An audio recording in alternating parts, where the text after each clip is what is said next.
যৌবন মানুষকে সফলও বানায় আবার ধ্বংসও করে। কেন? যৌবন নিয়ামত নাকি পরীক্ষা? যৌবন একটি শব্দ, কিন্তু এর ভেতরে লুকিয়ে আছে আগুনের মতো শক্তি।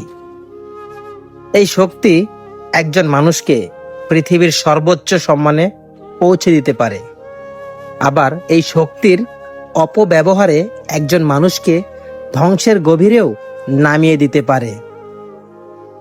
আজ আমরা এমন এক সময়ে বাস করছি যেখানে চোখের সামনে গোনা পৌঁছে যায়। একটা মোবাইল ফোন, একটা ভিডিও, একটা ছবি, একটা মেসেজ, আর শয়তানটা তার কাজ শুরু করে দেয়। অনেক তরুণ ভাবে একবার করলে কি হবে, কিন্তু শয়তান কখনো মানুষকে বড় গুনাহ দিয়ে শুরু করায় না। সে ছোট ভুলকে স্বাভাবিক বানায়, তারপর ধীরে ধীরে হৃদয়কে কঠিন করে ফেলে। আজ কেন এত পরিবার ভাঙছে? কেন এত পরক্রিয়া? কেন এত নারীর নির্যাতন? কেন এত ধর্ষণ? এমনকি নিষ্পাপ শিশুদেরও কোনো নিরাপত্তা নেই, কারণ অনেক মানুষ তাদের নফসকে নেতা বানিয়েছে, এই বিবেককে নয়।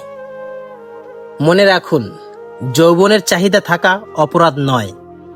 অপরাধ হলো সেই চাহিদা পূরণ করতে হারাম পথ বেছে নেওয়া। যে ব্যক্তি নিজের প্রবৃত্তিকে নিয়ন্ত্রণ করতে পারে সেই প্রকৃত শক্তিশালী। আজকের সমাজ বলে মনের চাহিদা পূরণ করো, কিন্তু ইসলাম বলে চাহিদাকে নিয়ন্ত্রণ করতে শিখো। কারণ সব চাওয়া পূরণ করা স্বাধীনতা নয়, বরং অনেক সময় তা দাসত্ব। যেদিন সে বুঝবে যে প্রতিটি গোপন কাজও আল্লাহর দেখছেন, সেদিন তার বিবেক জেগে উঠবে। আচ্ছা বন্ধুরা, একটু ভাবুন যে কয়েক মিনিটের হারাম আনন্দের জন্য মানুষ গুনাহ করে। সেই কাজের স্মৃতি হয়তো কয়েক মিনিট থাকে, কিন্তু তার প্রভাব জীবনভর থেকে যেতে পারে।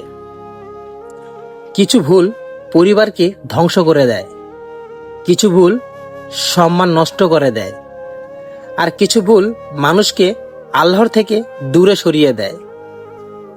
তবে আশা জাগানোর কথা হলো, যত বড়ই গুনাহ হোক, তওবার দরজা বন্ধ হয়ে যায়নি আমাদের জন্য।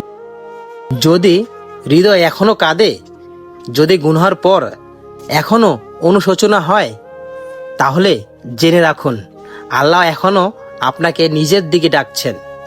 তাই যৌবনকে অভিশাপ বানাবেন না। এই শক্তিকে নামাজে ব্যবহার করুন, জ্ঞান অর্জনে ব্যবহার করুন, পরিবার গঠনে ব্যবহার করুন, মানুষের উপকারে ব্যবহার করুন। কারণ একদিন এই যৌবন থাকবে না, শক্তি থাকবে না, সৌন্দর্য থাকবে না, থেকে যাবে শুধু আমলনামা। আর সেদিন মানুষকে জবাব দিতে হবে, যৌবন কোথায় ব্যয় করেছিলে। তাই বন্ধুরা আমার, আজ থেকেই সিদ্ধান্ত নেন, নফসকে নয়, আল্লাহর সন্তুষ্টির পথে চলবেন।